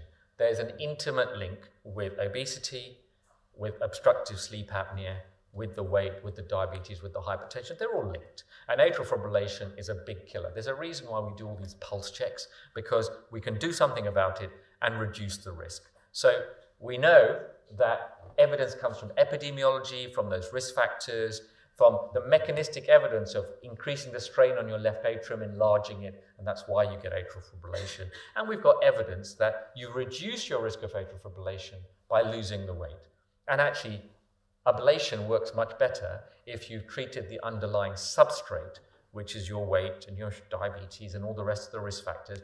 No point in burning the atrium when you haven't sorted out the rest. The AF won't go away. So with atrial fibrillation, you have to treat all of the risk factors. And obviously, of course, you need to do the anticoagulation if your CHA2DS2-VASc score is more than 1. And rate versus rhythm remains an absolute debate even now. A younger patient will feel the AF and likely to need rhythm control. An older patient usually doesn't feel the changes and probably rate control is adequate. And there's very little evidence still to this day that rhythm control is definitely the answer. So although AF doctors will tell you that there's a lot of AF ablation they do, which is prognostic, I'm unconvinced. I can tell you right now, I've had atrial fibrillation a few years ago. There is no way I'm going to be having an ablation unless my symptoms demanded it. I'm certainly not going to be doing for prognosis, because the AF doctors are probably where the coronary doctors were 20 years ago. We now know that bunging a stent in because you had a little bit of angina does not change your prognosis at all. Okay, it's a symptom treatment unless you're having an infarct. In the same way, they're going to eventually come around to the idea that burning the atrium is probably not a good idea, except as a symptom treatment where it's actually very, very good, until you can show there's a huge trial which says, I am going to live longer because of my rhythm control related to ablation, and that trial does not exist yet. So my summary of the 4 horsemen is it's atrial fibrillation, it's coronary disease, it's stroke, and it's hypertension. And all of those can be treated by lowering the weight in the way that we've actually heard. We can use medication as well, obviously, for risk reduction therapy. I am an advocate for statins. And the medication is for individual risk factors, but lowering fat is for everyone. Okay. So I think we'll have the next Q&A after we've had the 3 talks. So Mike, come on up. Iqbal, thank you for that introduction, and I'm sorry I'm not probably on my best form. I twisted my ankle at the weekend, and it's so I don't know if there's a rheumatologist in the room, but it'd be great if there was. Good. Well, listen, hard acts to follow. My name's Mike Polkey. I'm a chest physician, but I spend probably about half my time dealing with sleep and ventilation, and it's a great pleasure to be here. Interestingly, in a DGH, sleep is now the most common single referral to the pulmonary unit in if you were to go to Guildford or something. So, oh yeah, that's me, that's who I am. Right, so I tried to turn this talk around because I think we all know that obesity is a risk factor for sleep apnea. And so I tried to think more about what you guys need to know, because when you refer somebody to me, the risk is that you're turning somebody like this, who's obviously pretty happy, into somebody like this who may not be totally happy. And so the question is, what would justify us doing that? And really there are 3 things that come up in my mind. One is to improve symptoms, and we'll come on to that. One is to improve control of comorbidities, and we'll come on to that. And a third one, which has really just come to me more recently, is to gain access to anti-obesity therapies, because none of us want to be fat.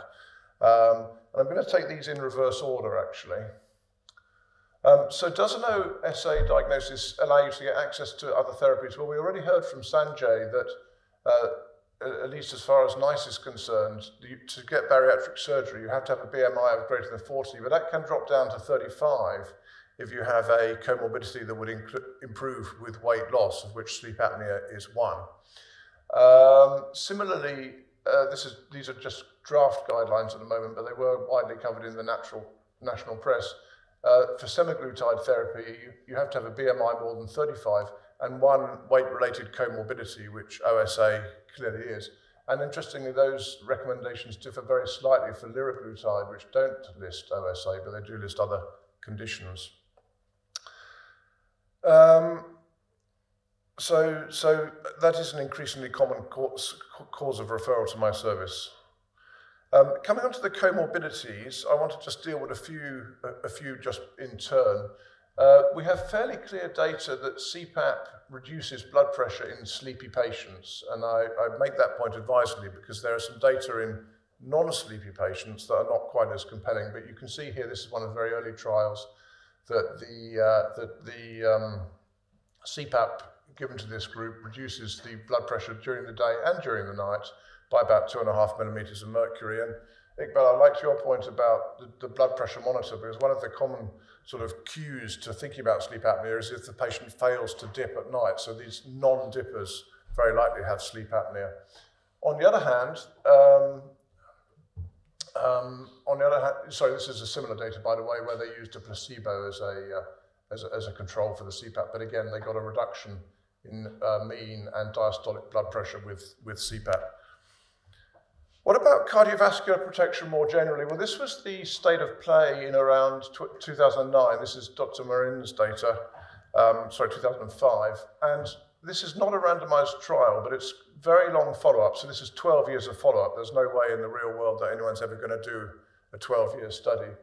And you've got the instance here of non-fatal and fatal, sorry, other way around, no, this way around, non-fatal and fatal cardiovascular events. And you can see that all of the groups, these groups here are all bunched together, and those groups are no sleep apnea, mild sleep apnea, and big-time sleep apnea treated with CPAP. And the only group that does badly is the group with big-time sleep apnea and no treatment. And so for many years, this slide was, every conference you went to, you saw this same slide. And I think there is still strength in this because it's such a long follow-up. But it is harder to show in a prospective trial. So the study that has been interesting to us is this one from Doug McAvoy, where he took patients at a higher risk of cardiovascular disease. So they had had a previous cardiovascular event, and they were randomized to CPAP or not. Now, the follow-up went on up to 84 months, but the numbers drop off quite markedly, and the average follow-up is about 3 years. And you can see that over that time frame, it wasn't possible to show a benefit for CPAP in terms of further cardiovascular outcomes. So it comes back to your gut feeling and intuition, because if you start somebody on CPAP, you're really, if it's for cardiovascular comorbidities, you're thinking, is this going to work over a 10 or 20-year time period? And of course, there's no trial data to address that, because nobody can possibly do a trial that lasts that long. But over 3 years, you're not going to see the difference. However, let's come back to ventricular dysrhythmias. This is a paper on ICD use, and you can see that in patients with sleep-disordered breathing, their ICD is much more likely to fire off, indicating a higher prevalence of ventricular dysrhythmias. And interestingly, this seems to occur mostly at night. So if you've got sleep-disordered breathing, your defibrillator is firing off at night because of the strain the sleep apnea is putting it under. Similarly with atrial fibrillation, I'm talking here about established atrial fibrillation, and Iqbal, I'm taking your comments about the ablation doctors with a pinch of salt, but it does seem that you're more likely to have a successful result if you don't have sleep apnea. So again, atrial fibrillation and sleep is certainly something people are very much aware of. Similarly with diabetes, just to come on to this, the headline news, of course, is that CPAP doesn't seem to treat established diabetes, but it does have the possibility to open up diabetic control. But again, we come back to how you do a trial design, and I thought this study is quite interesting because if you look at this, they've measured here a randomized trial of CPAP or not, and you can see that had they stopped the trial here at 3 months, it would have been a negative trial.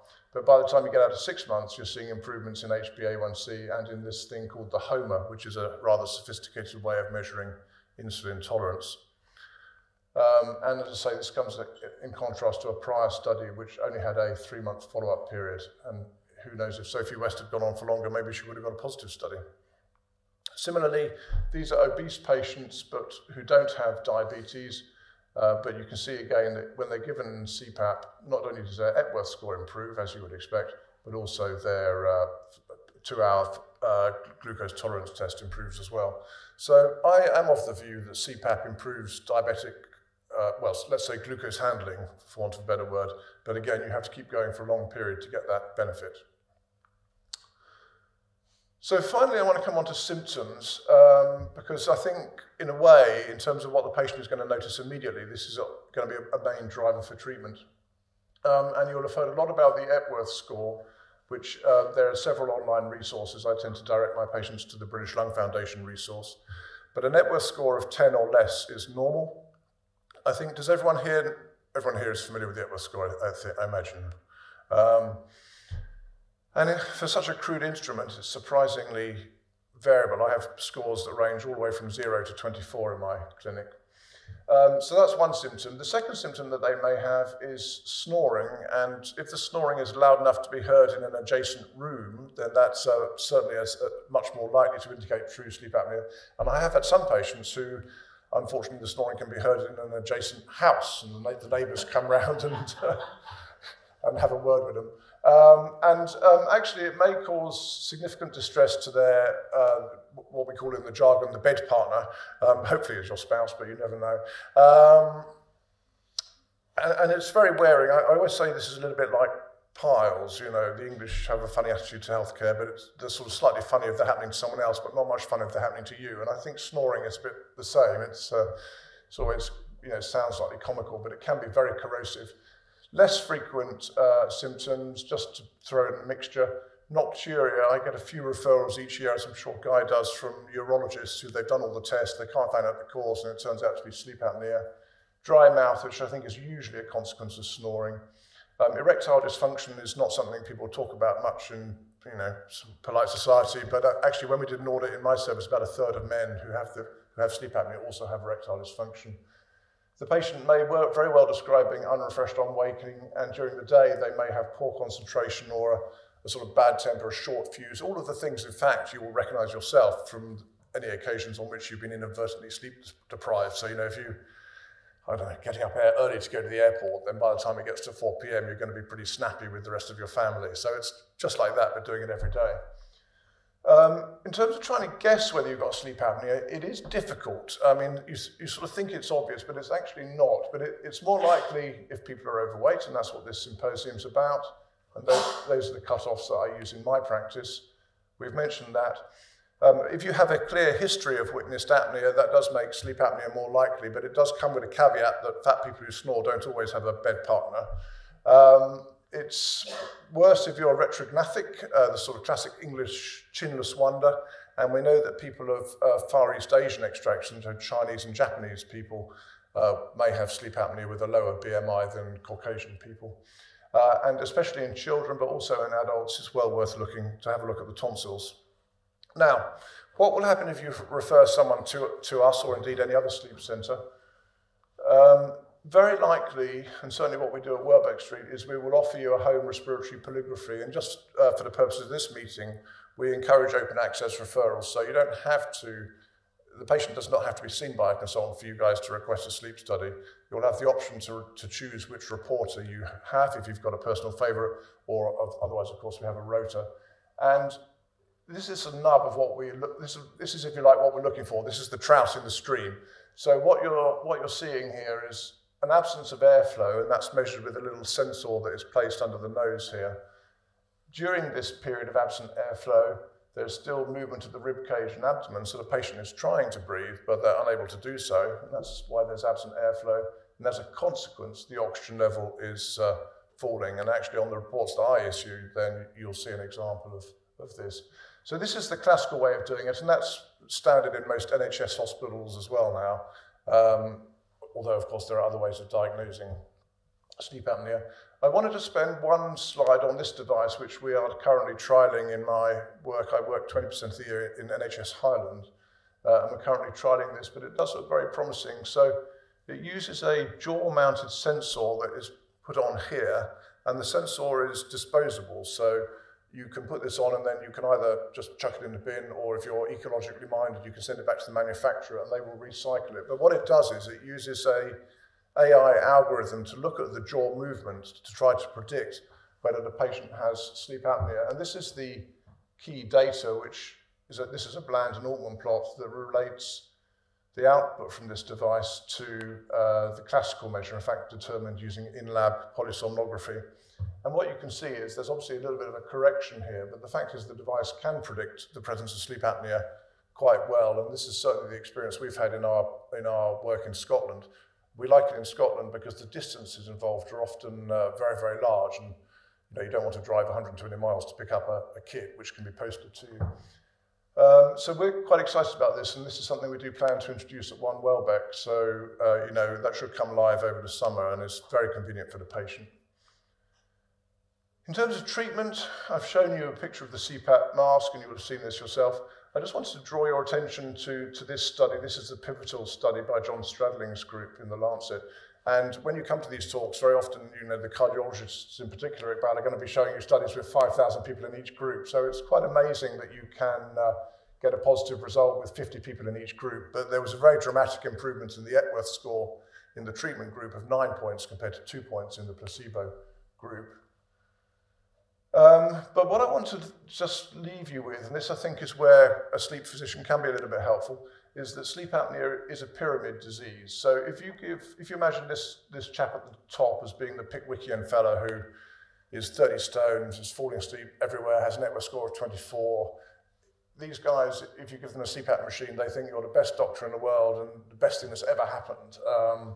On the other hand, if you think about these people at the bottom of the pyramid, this is a fella who maybe snores if he drinks a bottle of wine, but otherwise it's not too bad. Then if you insist on him wearing a CPAP machine and also tell him that he can't drive, then he's not going to be that pleased. So trying to work out where people are in the pyramid, I think for me, is part of the art of all this. And just as a very rough guide, there are sort of two dimensions to sleep. There's the physiological severity, but also the symptomatic severity. So you can have people with quite physiologically advanced sleep apnea without too much in the way of symptoms, and you can have people with milder disease, as Peter was referring to, who've got quite a lot in the way of symptoms. But CPAP, of course, is the gold standard, but just to throw in a mix of the other things that are coming up, some people with simple snoring, palatoplasty has a place to play, but I do think they should be evaluated first by a sleep physician rather than a surgeon. A mandibular advancement device, that doesn't refer to the patient. A mandibular advancement splint pushes the lower jaw forward and opens up the space at the back of the throat, and that can help quite a few people. And we have increasing interest in positional therapies too. So to summarize, sleep apnea of course relates to obesity, and therefore there's a lot of it about. It can be treated, but there's a little bit of an art about trying to guess who's going to benefit and who isn't. The main drivers for therapy for me: unwanted daytime sleepiness, relief of domestic tension, possibly comorbidities, but that again requires a bit of thinking through. And as I say, we can rule this in or rule this out with an open access service at OneWelbeck Street, but of course we do have consultants both in respiratory and neurology who can give you an individual opinion if that's helpful. I think that's my last slide, Iqbal. Yes, it is.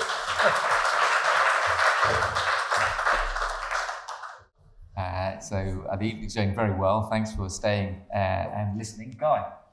So thank you very much for inviting me to give this talk. I've got two confessions to make before I start. The first is, I knew that I was on last, so I kept this talk relatively brief. You'll be pleased to know. The second is that I actually don't think about obesity that much in my clinical practice. I obviously see obese patients who have been referred in with sleep apnea. In my neurological practice, I see patients with idiopathic intracranial hypertension and think about obesity in that context. But perhaps the context that I think about obesity most in are those individuals in whom I'm going to start medications, either medications for their epilepsy, medications for their migraine. And so this talk has been a rather new experience for me, thinking about obesity in a slightly different way. Actually, I've got a third confession to make, which is because I don't think about obesity in the same way as perhaps some of the other people who talked particularly earlier, I'm going to go slightly off-piste and perhaps not talk about obesity in exactly the same way as we heard about previously. So many of you will have seen headlines like this in the newspapers, particularly in the tabloids, showing that sleep is, or lack of sleep is the root of all evil. There are many books out there that tell you that if you don't sleep enough, you're going to be uglier, you're going to be stupider, you're going to be fatter. And to some extent, that's true, but the key thing is that it's to some extent, because sleep and sleep deprivation is not one homogeneous concept, it's not one homogeneous physiological state. And that's, if there's one message that I want you to take home, it's that not all sleep deprivation or sleep restriction or insomnia is the same thing. So why should there be a relationship between sleep and hormones, or sleep and obesity? Well, firstly, we know that the circadian rhythm is part and parcel of who we are as organisms. 40% of our genes are under circadian regulation in terms of gene expression. If you take a cell from a multicellular organism and put it into a petri dish, in vitro, that circadian rhythm will continue in a significant proportion of those genes and how they're expressed. So that circadian rhythm is part and parcel of life on Earth. Pretty much every single living organism exhibits it. So it's not perhaps that surprising to expect that hormones are under 24-hour regulation. And indeed, the circulating glucocorticoids are really the most robust marker of circadian rhythm when it comes to the constituents of our plasma. Now, one of the questions is, these circadian rhythms that we see in the chemicals within our bloodstream and our hormones, are they related to day and night? Are they related to sleep and wake? And there are really two ways in which you can try and understand that relationship. The first way to do that is to take individuals to measure their hormone levels throughout a 24-hour period or 48-hour period. You give them a normal night's sleep, then the next night, when they're meant to be sleeping, you sleep deprive them, and then the following day you give them a bit of a catch-up. And one can begin to understand what the relationship is between hormonal secretion and circadian rhythm or sleep deprivation. But of course that's not in itself the best way of doing this, because of course sleep deprivation, as everybody will know, is a deeply psychologically and physiologically stressful experience. So in that setting it's rather difficult to unravel the two. So we tend to use these protocols called forced desynchrony, where over a period of days you put people in a quiet, intermediate lighting environment, you keep them reclined, and you extend their day by about an hour or two. So essentially after a few days, you've disconnected their circadian rhythm from their sleep period without causing them acute sleep deprivation. And through those studies, when you look at hormonal changes, you begin to understand that there are certain hormones that are very clearly regulated by the circadian rhythm, hormones like cortisol. There are some hormones that in which the secretion is related both to circadian rhythm and also sleep deprivation, like, for example, TSH. And then there are some hormones that seem to be almost exclusively defined by whether or not you're awake or asleep, like growth hormone and prolactin. So there are certainly many hormones within our bodies that are influenced by when we sleep and how much we sleep. What about glucose regulation in sleep? Well, every night, essentially what we're doing is we're fasting, yet if we measure glucose levels overnight, the glucose levels remain rather stable. If you are awake throughout the night, your glucose levels drop, which really suggests that there are mechanisms present that help maintain steady glucose in sleep. Some of those are related to hormonal regulation of glucose metabolism, but some of those are also related to the fact that actually your brain, which is the biggest metabolizer of glucose in your body, is actually reducing its uptake and utilization of glucose overnight.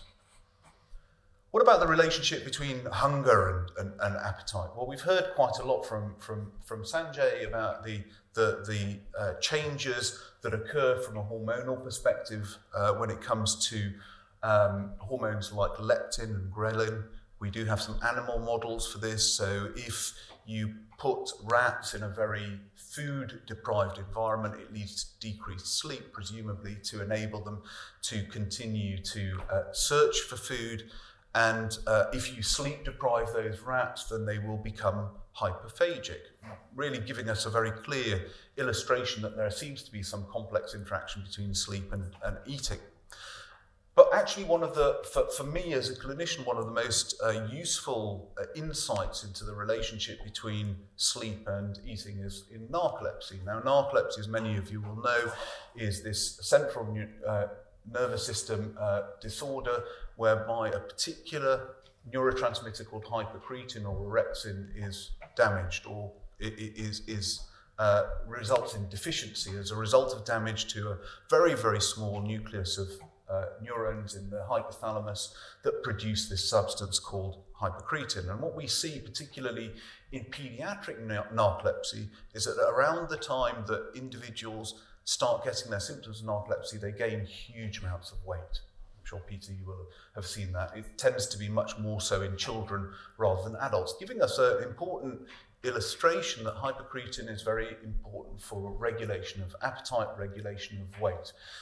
Why should that be the case? Well, hypocretin, in addition to its role in stabilizing sleep, has got a really, and this is where it gets late into the night, so I'm not going to labour the complex diagrams of neurotransmitters, but essentially hypocretin radiates, has projections throughout the brain and into the brainstem. It promotes wakefulness, but it also has a number of projections into the limbic system, which is where emotions are regulated, and where reward is regulated, and where addiction is regulated. And so hypocretin is now very heavily implicated in mood.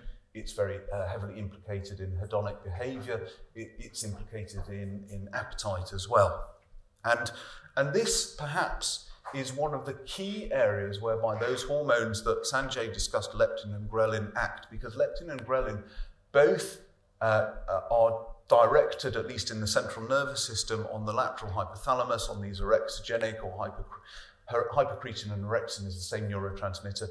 And so those satiety signals from leptin and those appetite-inducing signals from ghrelin seem to, at least in part, act directly on this system in the brain.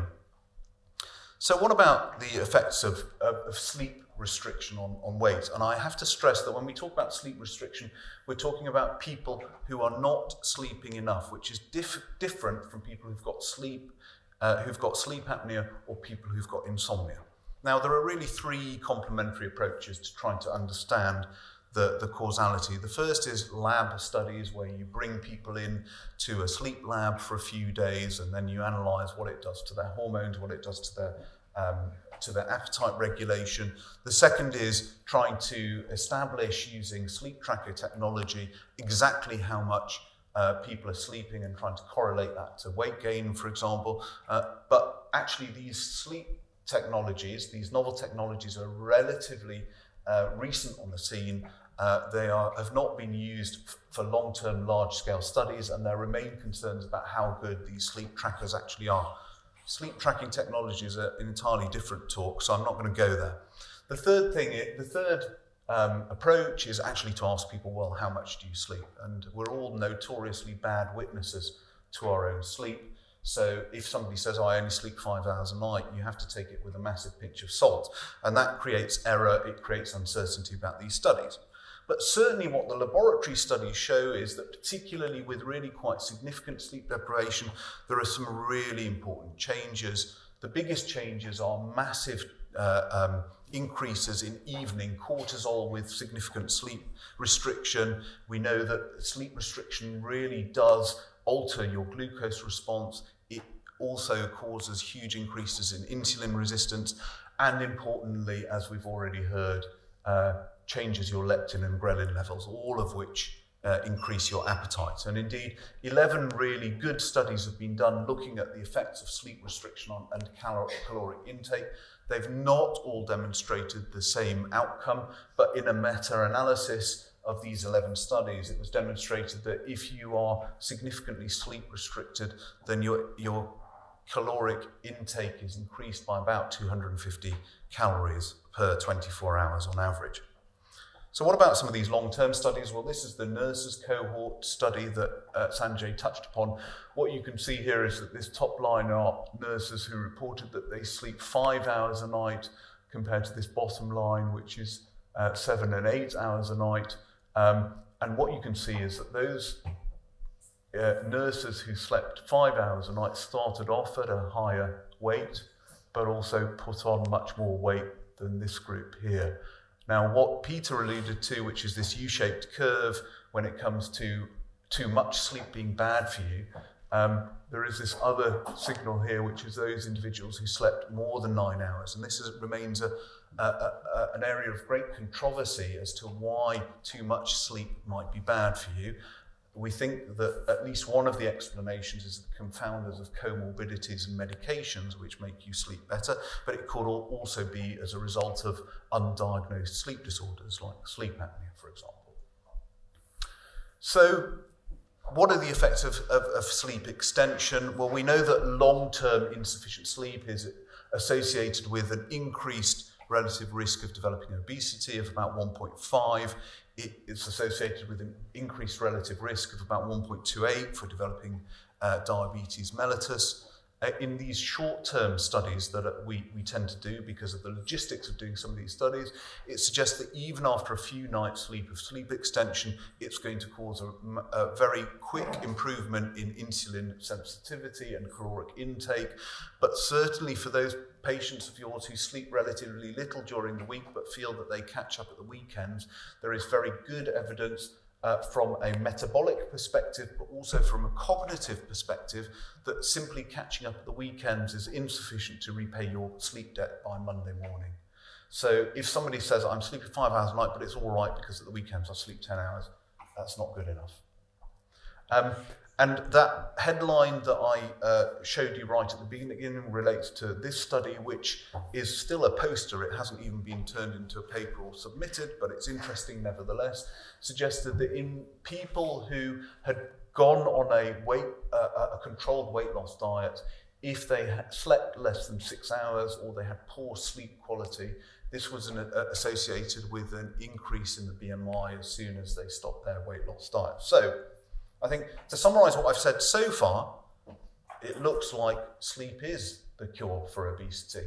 But as I said, it's not quite so simple. So what about sleep apnea? Well, we rather hopefully, when we treat patients with sleep apnea, we give them the CPAP device and we say, well, this is great, you're going to lose weight on this, it's going to be fantastic. You know, in a few years' time, if you lose weight, then you may even be able to come off the CPAP because your BMI will have dropped and your sleep apnea may have resolved.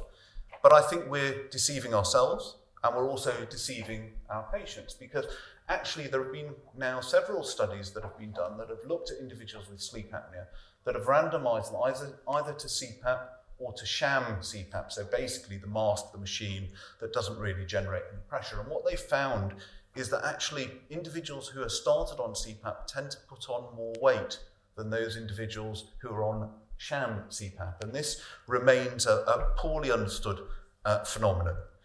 But actually, even, I started off by saying that not all sleep restriction or sleep deprivation is the same thing.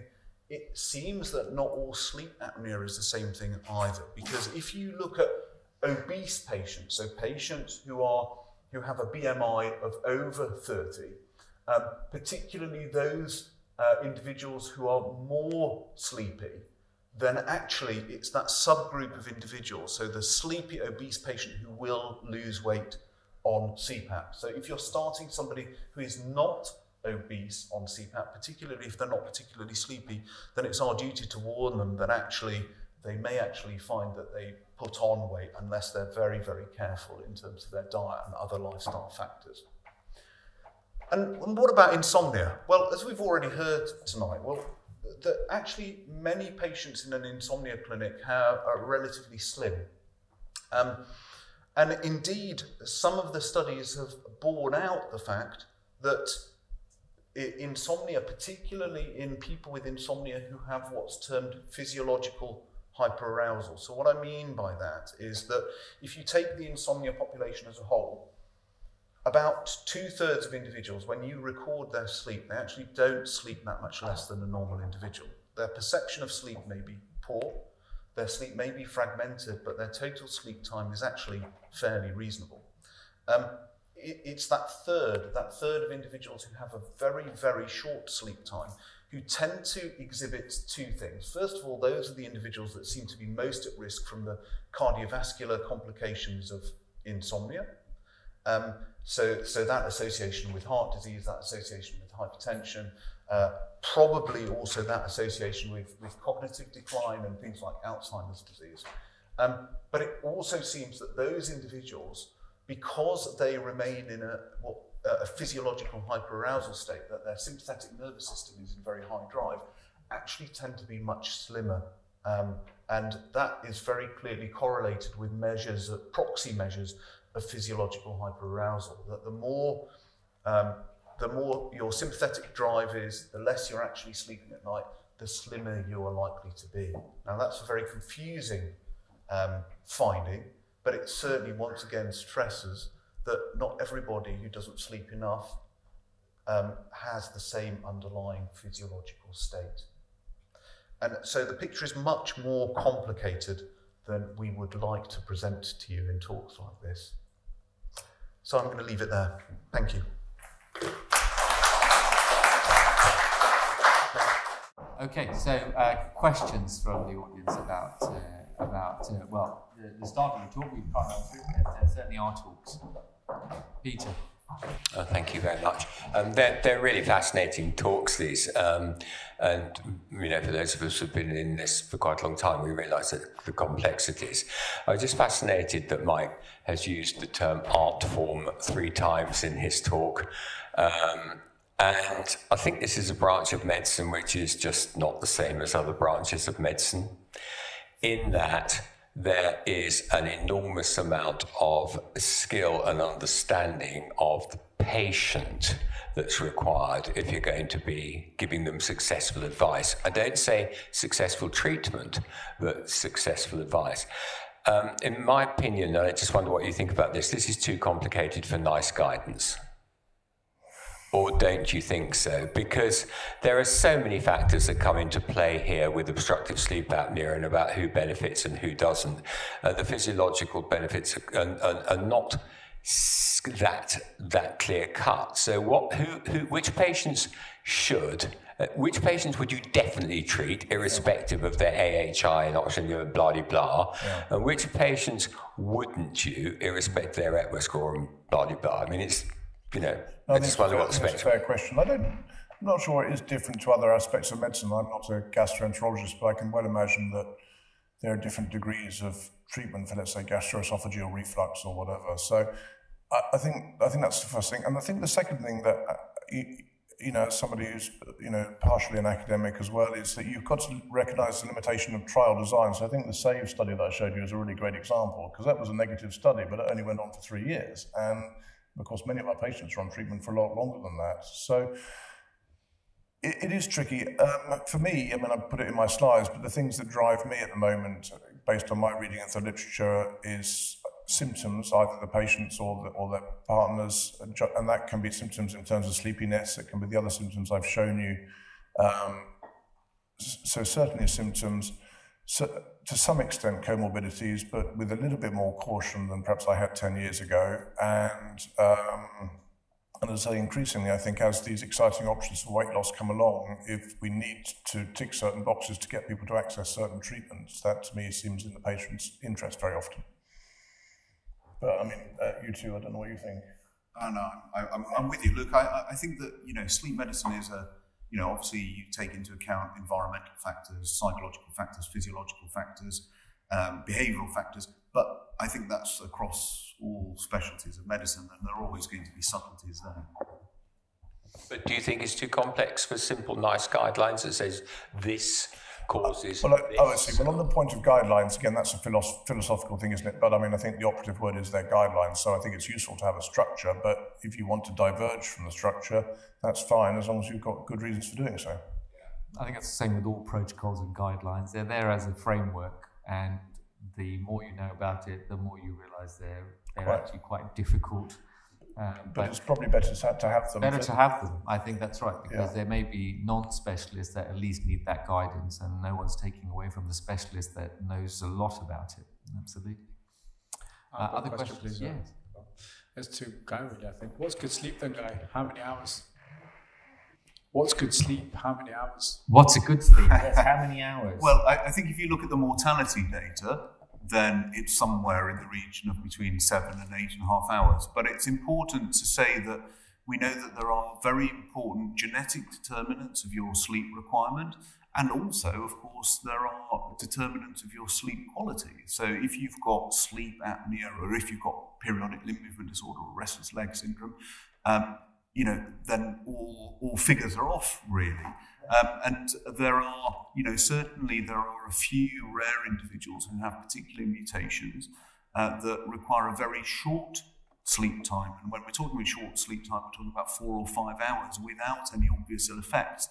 And those genetic variants, there is some preliminary evidence that they actually protect from things like Alzheimer's disease, which of course is what everybody is worried about these days with regard to their sleep. Okay, well, I think if there are no more questions, I might try and summarise, because I like to do that during these talks. I've been keeping notes, and you can... Oh, you've got one question, yes. It's a little bit weird, but a couple of years ago, I was telling about my wife's got very bad acid reflux. And they said, have you heard of this water? And I said, no. Anyway, get this machine and it will stop her acid reflux. Now, my wife is looked after by Dr. Banksy, so am I. And sure enough, she's been on these pills for years to stop the reflux, all right? And anyway, I got the swollen, she it's a load of rubbish. Anyway, a month later, it needed to be cleaned. You have to clean it. And for whatever reason, a week later, I said, well, what's happened to the water? I said, well, you said it's a load of rubbish, this water. No, it actually stopped my acid reflux. So what water is that? Softener? It's a Japanese Kangen water. Dr. Shinya, who's the guy who pioneered the colonoscopy, was the medical director, and now there's another guy, right? He's now 86. But he's the one who recommends it, and it's a medical device, and it's in most hospitals and all the rest of it. But anyway, it stopped her acid reflux. But then I've gone on to start, but it's interesting how actually dehydration can cause a lot of medical issues. The lack of water, and I haven't heard anyone talk about that. And my father never drank water. He didn't like water. And I did. Now I'm drinking 2 to 3 litres a day. I found it's really improved a lot of my issues.